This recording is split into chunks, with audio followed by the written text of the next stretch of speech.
নদী।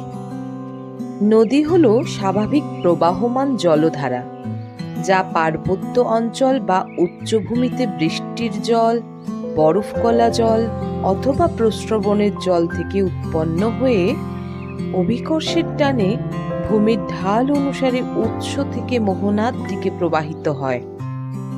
উৎস থেকে মোহনা, ভূমির ঢাল ও কাজের তারতম্য অনুসারে নদীর গতিপথকে 3 ভাগে ভাগ করা যায়, যথা উচ্চগতি বা পার্বত্য প্রবাহ, মধ্যগতি বা সমভূমি প্রবাহ, নিম্নগতি বা বদ্বীপ প্রবাহ।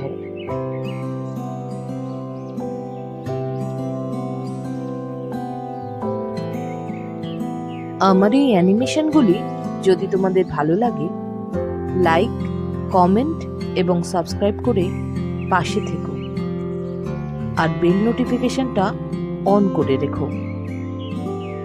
Thank you.